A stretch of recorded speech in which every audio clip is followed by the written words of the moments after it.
Chapter number 15 polymer. એમાં આપણે classification જોતા હતા. ગઈકાલે જે ક્લાસિફિકેશન જોયું હતું એ ક્લાસિફિકેશનના બેઝ પર બે ટાઈપના પોલિમર્સ હોય. એક હોય છે એડિશન પોલિમર્સ, એક છે એડિશન પોલિમર્સ અને બીજા છે કન્ડેન્સેશન પોલિમર્સ. બે ટાઈપના પોલિમર્સ આપણે ગઈકાલે જોયા હતા વિડીયોમાં, એડિશન પોલિમર્સ અને કન્ડેન્સેશન પોલિમર્સ. હવે આ જે પોલિમર્સ છે એ કઈ મેથડથી પોલિમરાઇઝેશન કરાવડાવે છે, in short type of polymerization mechanism કઈ ફોલો કરે છે એ પ્રમાણે એના બીજા નામ પણ આપવામાં આવ્યા છે. ફોર એક્ઝામ્પલ એડિશન પોલિમર્સ છે એનું બીજું નામ છે chain growth polymers. Chain growth polymers. જ્યારે જે કન્ડેન્સેશન પોલિમર છે એનું બીજું નામ છે સ્ટેપ ગ્રોથ પોલિમર્સ. તો એના અલગ અલગ નામ આપ્યા છે બેઝડ ઓન એ કઈ મિકેનિઝમથી પોલિમરાઇઝેશન કરાવડાવે છે. તો એડિશન પોલિમર્સને ચેઇન ગ્રોથ પોલિમર્સ પણ કહેવાય અને કન્ડેન્સેશન પોલિમર્સને સ્ટેપ ગ્રોથ પોલિમર્સ પણ કહેવાય.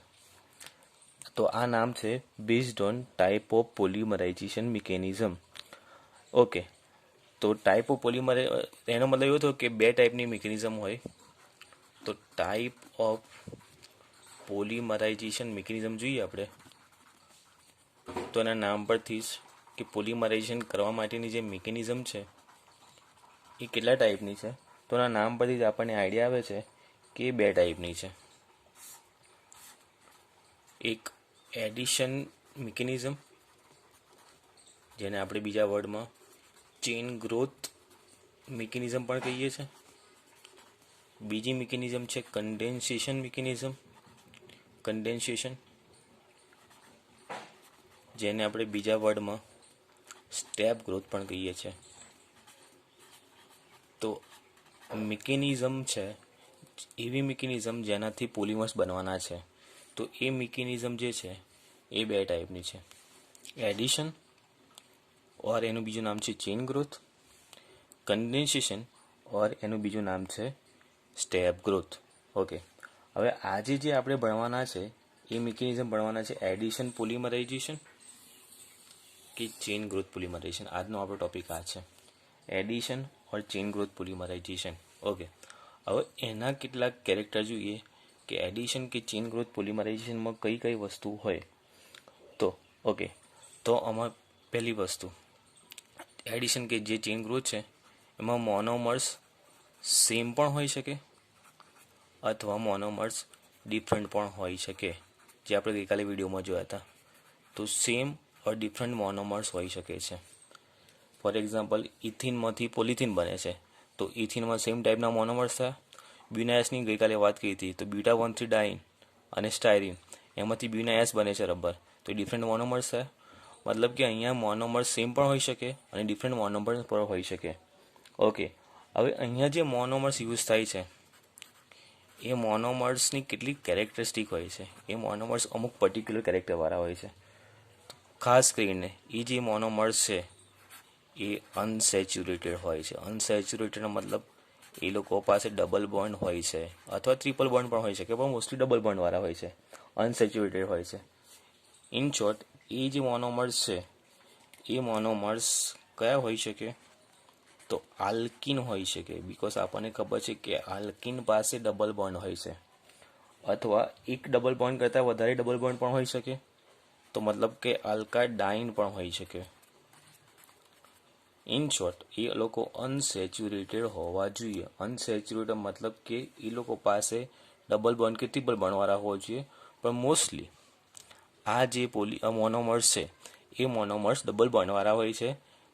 એક્ઝામ્પલ આલ્કિન, જો ગઈકાલે ઇથિનનું જે એક્ઝામ્પલ જોયું હતું, ઇથિનમાંથી બને છે પોલિથીન તો ઇથિનમાં ડબલ બોન્ડ છે. બ્યુના એસ રબરનું જે એક્ઝામ્પલ જોયું હતું તો બ્યુના એસમાં બીટા 1,3 ડાઇન આવે છે તો એમાં ડાઇન એટલે મતલબ ડબલ બોન્ડ છે, તો એમાં આલ્કાઇડાઇન આવે છે. મતલબ કે જે એડિશન કે ચેઇન ગ્રોથ પોલિમર્સ બનવાના છે, એ મતલબ જે ચેઇન ગ્રોથ મિકેનિઝમથી પોલિમર બનવાના છે એ મિકેનિઝમમાં જે મોનોમર્સ હોય છે એ મોનોમર્સ અનસેચ્યુરેટેડ હોય. ખાસ કરીને આલ્કીન હોય કાં તો આલ્કાડાઇન હોઈ શકે છે. ઓકે, બીજી એની કેરેક્ટરિસ્ટિક શું છે? તો આ જે મિકેનિઝમ જે છે, ચેઇન ગ્રોથ મિકેનિઝમ છે, એ બે રીતે થઈ શકે છે. કઈ બે રીતે થઈ શકે છે? તો એક કાં તો ફ્રી રેડિકલ બનાવીને એ મિકેનિઝમ ફોલો થશે, ફ્રી રેડિકલ બનાવી શકે છે, કાં તો એ આયોનિક સ્પેસીસ બનાવી શકે છે, આયોનિક સ્પેસીસ. તો આ જે ચેઇન ગ્રોથ મિકેનિઝમ છે, એ ચેઇન ગ્રોથ મિકેનિઝમ બે રીતે થઈ શકે. આઈધર વાયા ફ્રી રેડિકલ ફોર્મેશન, એટલે મતલબ કે ફ્રી રેડિકલ બનાવીને થઈ શકે, ઓર એ બનાવી શકે આયોનિક સ્પેસીસ. પણ મોસ્ટલી જે બધા મિકેનિઝમ ફોલો થાય છે, બધા જે પોલિમર્સ બને છે, એમાં કોમન મેથડ જે છે, કોમન મેથડ જેનાથી પોલિમરાઇઝેશન થાય છે, એ છે ફ્રી રેડિકલ મિકેનિઝમ. આયોનિક સ્પેસીસવાળી એટલી બધી કોમન નથી, એ બહુ રેર કેસમાં મિકેનિઝમ ફોલો થાય છે. તો મોસ્ટલી જે મિકેનિઝમ ફોલો થાય છે એ ફ્રી રેડિકલ મિકેનિઝમ છે. અને આજનો ટોપિક પણ આપણો એ જ છે, ફ્રી રેડિકલ મિકેનિઝમ. તો ફ્રી રેડિકલ મિકેનિઝમ શું છે, કેવી રીતે થાય છે, એના સ્ટેપ સમજીએ. ઓકે, તો પહેલાં ફ્રી રેડિકલ મિકેનિઝમની કેટલીક વસ્તુ સમજીએ.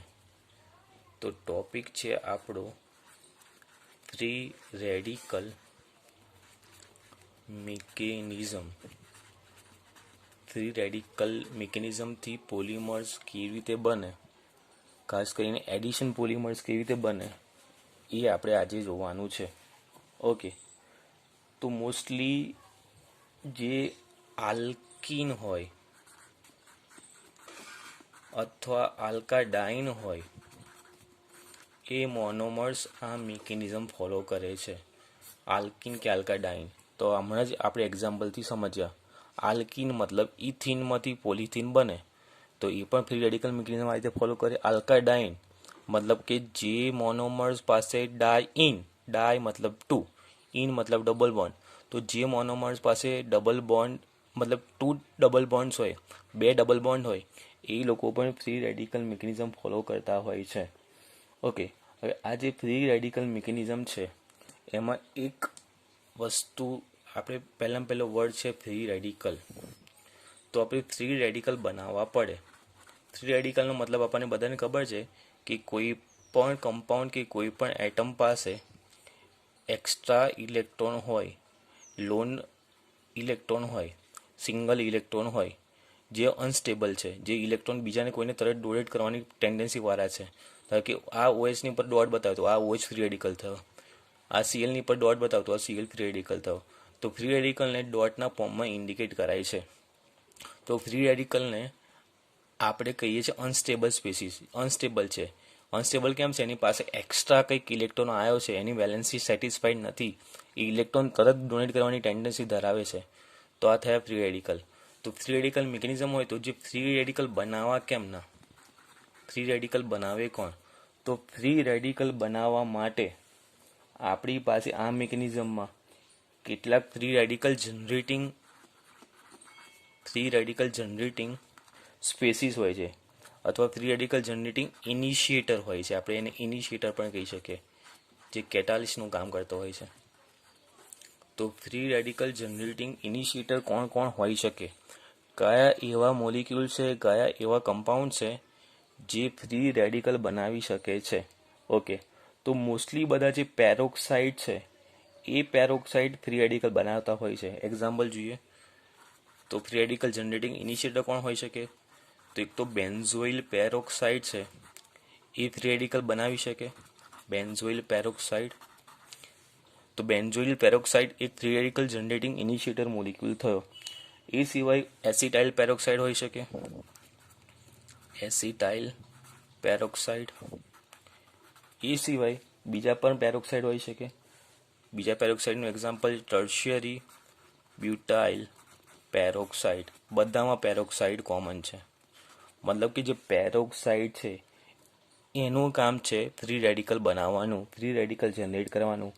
તો ફ્રી રેડિકલ બનાવશે અને આ મિકેનિઝમ ફોલો કરશે. ઓકે, તો આ પ્રોસેસમાં થાય છે શું? તો આ પ્રોસેસમાં પહેલું ફ્રી રેડિકલ બનશે, એ ફ્રી રેડિકલ ચેઇન બનાવશે અને ચેઇન આ કેરી ઓન કરશે. કેવી રીતે થાય છે એ ડિટેલમાં સમજીએ. ઓકે, તો જે ફ્રી રેડિકલ મિકેનિઝમ છે,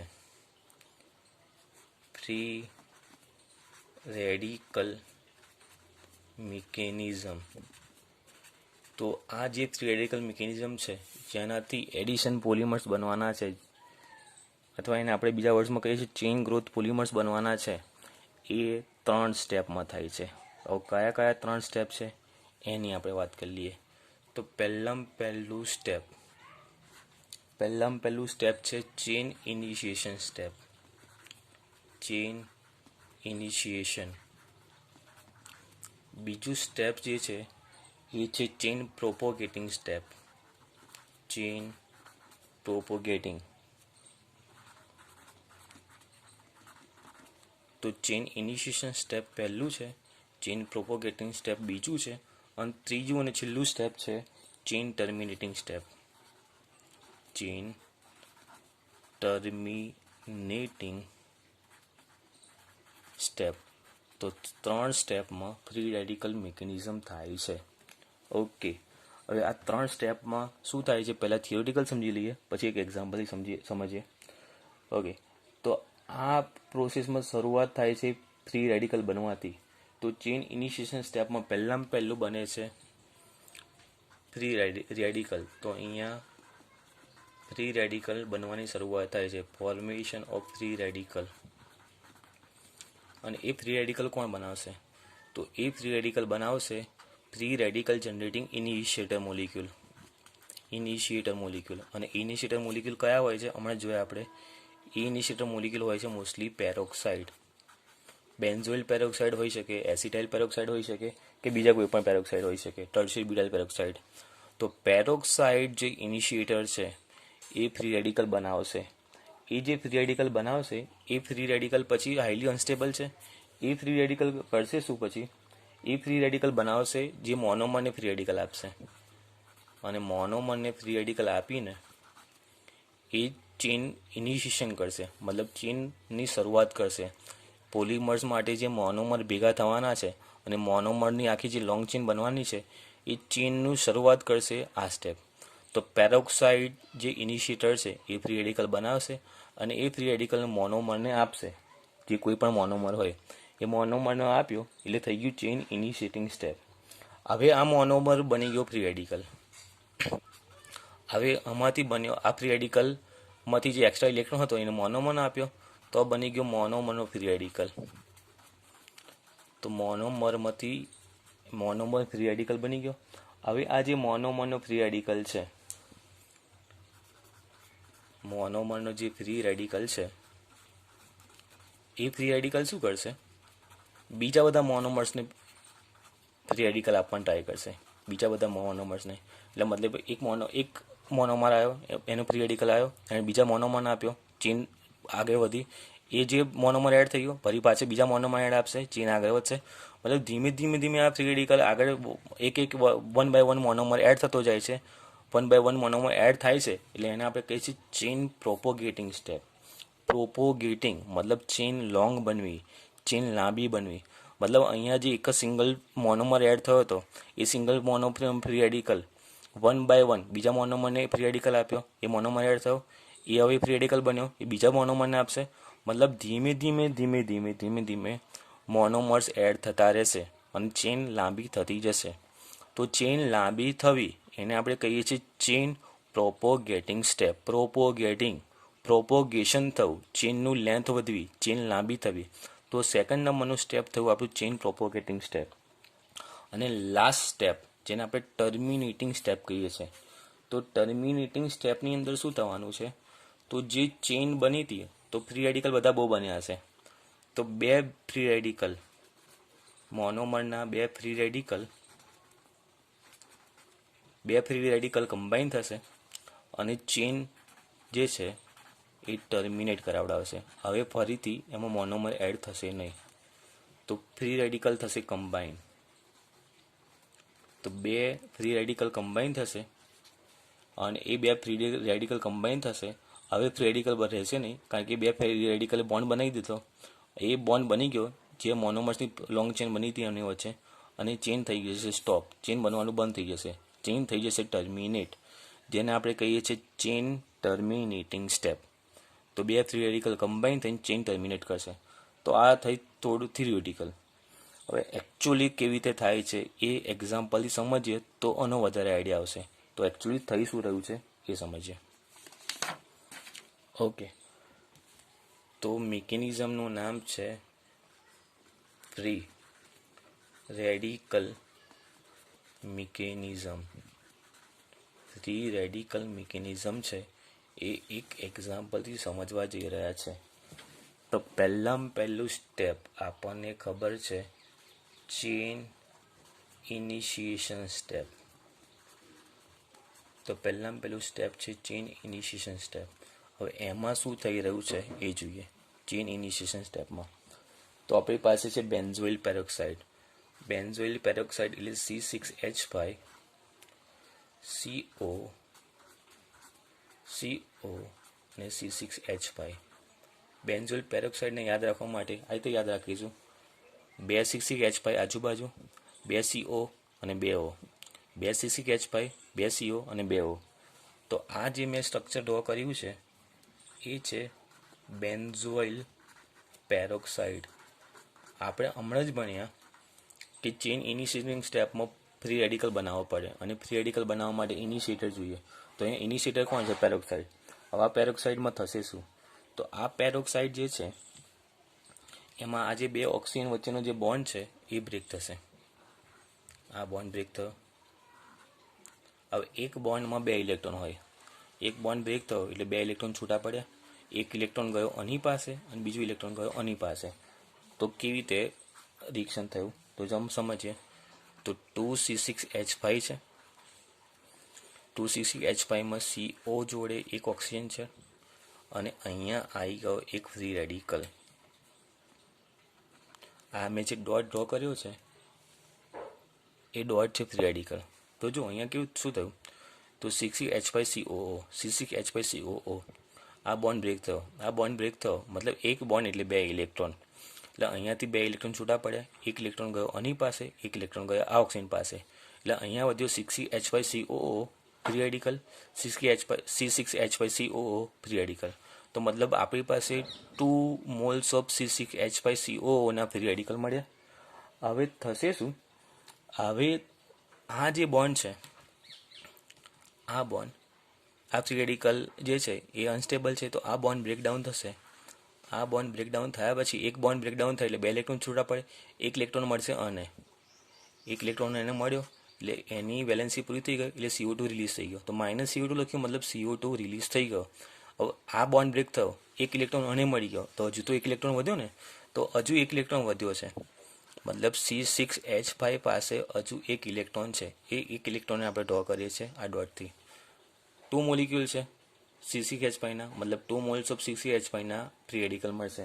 તો અહીંયા આ જે ફ્રી રેડિકલ મળ્યો એ ફ્રી રેડિકલનું નામ છે ફિનાઇલ ફ્રી રેડિકલ. ફિનાઇલ રેડિકલ. તો આપણને પહેલું જે ફ્રી રેડિકલ બનાવવાનો હતો એ ફ્રી રેડિકલ મળી ગયો છે. તો એ ફ્રી રેડિકલનું નામ છે ફિનાઇલ રેડિકલ. હવે આ ફિનાઇલ રેડિકલ શું કરશે? તો આ જે ફિનાઇલ રેડિકલ અહીંયા મળ્યો છે આપણને C6H5 એનો આ રેડિકલ ફ્રી રેડિકલ એ મોનોમર સાથે કમ્બાઈન થશે. અને અહીંયા આપણો મોનોમર કોણ છે?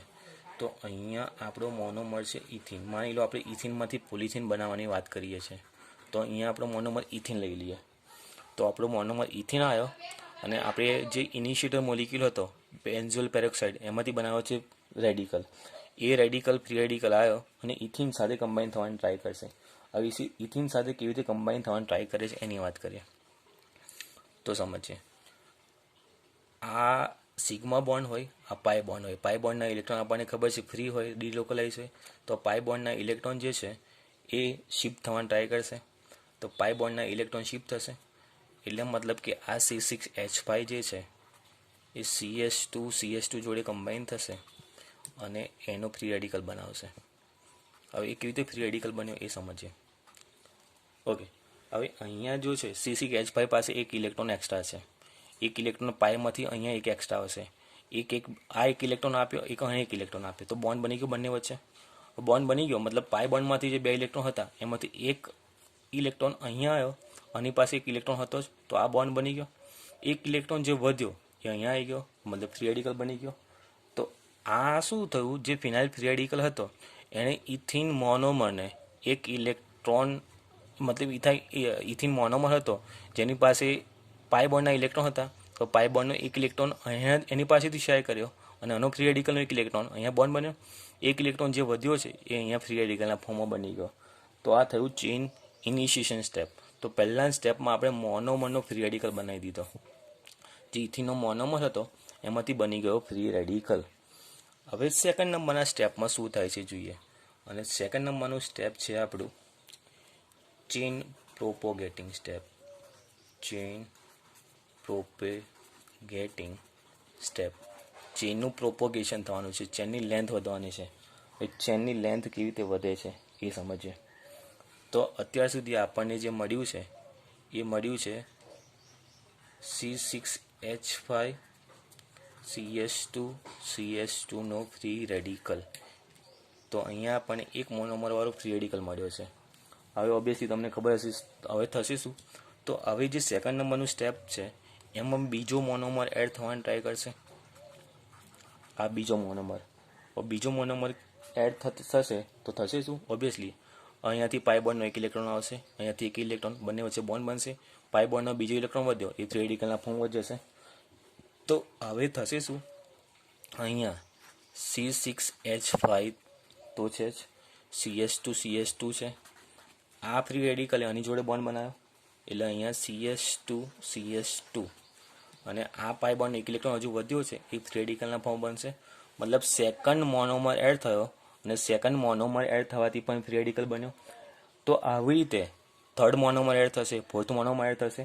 મતલબ આવા બધા બહુ મોનોમર એડ થતા રહેશે અને આવા બધા બહુ મોનોમર એડ થાય છે. એટલા માટે આ સ્ટેપને આપણે કહીએ છીએ ચેઇન પ્રોપોગેટિંગ સ્ટેપ. મતલબ કે પ્રોપોગેશન થાય છે ચેઇનનું. આ ચેઇન લાંબી થતી જાય છે, ચેઇન લોંગ બનતી રહે છે. અને ચેઇન જે લોંગ બનતી જતી હોય તો આવા બહુ બધા મોનોમર એડ થતા હોય તો આપણે આ રીતે લખી નાખીએ C6H5 CS2 જે છે CS2 એ બહુ બધા એડ થયા, જેટલા પણ મોનોમર હતા એટલા બધા એડ થયા અને આપણને એક લોંગ ફ્રી રેડિકલ મળી ગયો. એન મતલબ નંબર ઓફ ઇથિન મોલિક્યુલ જેટલા એડ થયા હશે એ. તો અહીંયા આપણને ચેઇન પ્રોપોગેશન થયું, મતલબ ચેઇનની લેન્થ વધી, ચેઇન લાંબી થઈ. તો ચેઇન લાંબી થયા પછીનો જે ફ્રી રેડિકલ છે એ આપણને અહીંયા મળી ગયો સેકન્ડ સ્ટેપમાં. એટલા માટે આપણને એને કહીએ છીએ ચેઇન પ્રોપોગેટિંગ સ્ટેપ. મતલબ ચેઇનનું પ્રોપોગેશન થાય છે, ચેઇનની લેન્થ વધે છે. તો સેકન્ડ સ્ટેપના એન્ડમાં આપણને લોંગ ચેઇનવાળો ફ્રી રેડિકલ મળી ગયો. હવે થર્ડ નંબરના સ્ટેપમાં શું થશે એ જોઈએ. તો સ્ટેપ નંબર 3 આપણને ખબર જ છે બધાને. સ્ટેપ નંબર 3 કયું છે, ચેઇન ટર્મિનેટિંગ સ્ટેપ. હવે ચેઇન ટર્મિનેટ થવાની છે. ચેઇનનો મતલબ જે ફ્રી રેડિકલ બનવાનો હતો એનો એન્ડ આવવાનો છે. તો આ સ્ટેપનું નામ છે ચેઇન ટર્મિનેટિંગ સ્ટેપ. ઓકે, હવે અહીંયા થશે શું. તો અત્યાર સુધી આપણને બહુ લોંગ ચેઇનવાળા ફ્રી રેડિકલ મળ્યા છે. તો હમણાં જો ચેઇન પ્રોપોગેટિંગ સ્ટેપમાં C6H5 CS2 જેટલા એડ થયા હોય એટલા n ટાઈમ્સ CS2 એનો ફ્રી રેડિકલ, એક આ લોંગ ચેઇનવાળો ફ્રી રેડિકલ બન્યો હશે, રાઈટ. બીજી પોસિબિલિટી છે એવો જ બીજો ફ્રી રેડિકલ આપણને મળશે C6H5 CS2 જેટલા ઇથિન એડ થયા હોય એટલા n CS2 અને એનો ફ્રી રેડિકલ મળ્યો હશે. મતલબ કે લોંગ ચેઇનવાળા આપણને ઘણા બધા ફ્રી રેડિકલ મળ્યા હશે. હવે બે લોંગ ચેઇનવાળા જે ફ્રી રેડિકલ મળ્યા છે એ બે લોંગ ચેઇનવાળા ફ્રી રેડિકલ કમ્બાઈન થશે. તો મેં અહીંયા પ્લસ લખ્યું છે. મતલબ આનો ફ્રી રેડિકલ લોંગ ચેઇનવાળો અને એવી જ બીજી લોંગ ચેઇનનો ફ્રી રેડિકલ બન્યો હશે. એ બંને કમ્બાઈન થયા. હવે બંને કમ્બાઈન થાય છે, એક બોન્ડ બનવા માટે 2 ઇલેક્ટ્રોન જોઈએ. તો એક ઇલેક્ટ્રોન આવો આપશે, એક ઇલેક્ટ્રોન આવો આપશે, એટલે બંને વચ્ચે બોન્ડ બનશે. તો બંને વચ્ચે બોન્ડ બન્યા પછી જોઈએ આપણે તો C6H5 CS2 n times CS2 એક ઇલેક્ટ્રોન અહીંયા આપ્યો, એક ઇલેક્ટ્રોન અહીંયા આપ્યો, તો બંને વચ્ચે બોન્ડ બની ગયો. અને ફરી થયું શું, આ પણ ઇલેક્ટ્રોન અહીંયા આપ્યો, તો CS2 CS2 CS2 CS2 n times C6H5 આ રીતે બોન્ડ બન્યો. મતલબ કે આ બે ફ્રી રેડિકલવાળી જે ચેન હતી, ફ્રી રેડિકલવાળી જે લોંગ ચેન હતી, એ બે ફ્રી રેડિકલવાળી લોંગ ચેને એક એક ઇલેક્ટ્રોનનું શેરિંગ કર્યું અને આપણને મળી ગયો લોંગ ચેનવાળો પોલિમર. તો અહીંયા આપણને ફાઇનલ પોલિમર બની ગયો અને અહીંયા આપણું ચેન જે છે ટર્મિનેટ થઈ ગઈ, ચેન સ્ટોપ થઈ ગઈ. હવે ફરીથી આ જે ચેન છે એ મિકેનિઝમમાં પાર્ટિસિપેટ નહીં કરે, તો આ ચેન જે ટર્મિનેટ થવાની હતી, ચેન અહીંયા ટર્મિનેટ થઈ ગઈ છે. તો આ થઈ ગયું આપણું ચેન ટર્મિનેટિંગ સ્ટેપ. તો ફ્રી રેડિકલ મિકેનિઝમમાં આપણે ટોટલ 3 સ્ટેપ જોયા. પહેલા સ્ટેપમાં ચેન ઇનિશિએશન સ્ટેપ જોયું. ચેન ઇનિશિએશન સ્ટેપમાં આપણી પાસે જે ઇનિશિએટર મોલિક્યુલ હતો પેરોક્સાઇડમાંથી આપણને ફ્રી રેડિકલ મળ્યો. એ ફ્રી રેડિકલે પહેલા મોનોમર જોડે કમ્બાઈન થયો ઇથિન સાથે અને મોનોમરવાળો ફ્રી રેડિકલ મળ્યો. એ મોનોમરવાળો ફ્રી રેડિકલ સેકન્ડ સ્ટેપમાં જશે, ચેન પ્રોપેગેટિંગ સ્ટેપમાં. એ ચેન મોનોવાળો ફ્રી રેડિકલ બીજા મોનોમરને ફ્રી રેડિકલ આપશે, એટલે 2 મોનોવાળો ફ્રી રેડિકલ મળ્યા. એ રીતે મોનોમર એડ થતા રહેશે, મોનોમર એડ થતા રહેશે, મતલબ 1 by 1 મોનોમર એડ થતા રહે તો લોંગ ચેનવાળા ફ્રી રેડિકલ મળે. તો ધીમે ધીમે ચેન વધી, ચેન લાંબી થઈ, એને આપણે કહીશું ચેન પ્રોપેગેટિંગ સ્ટેપ. પછી લાસ્ટ સ્ટેપમાં શું થશે, લોંગ ચેનવાળા ફ્રી રેડિકલ હશે આપણી પાસે, એ 2 લોંગ ચેનવાળા ફ્રી રેડિકલ કમ્બાઈન થશે. એક ફ્રી રેડિકલનો આ એક ઇલેક્ટ્રોન, એક ફ્રી રેડિકલનો આ ઇલેક્ટ્રોન, 2 ઇલેક્ટ્રોન શેર થશે, બોન્ડ બનશે. અને જે બોન્ડ બન્યો મતલબ હવે ફ્રી રેડિકલ રહ્યો નથી, હવે આ બંને ચેન જે છે એ કમ્બાઈન થઈ ગઈ છે, ચેન ટર્મિનેટ થઈ ગઈ છે. તો આને કહીશું આપણે ચેન ટર્મિનેટિંગ સ્ટેપ. તો આ રીતે ફ્રી રેડિકલ મિકેનિઝમથી પોલિમર કેવી રીતે બને છે એ સમજાવી શકાય. ઓકે.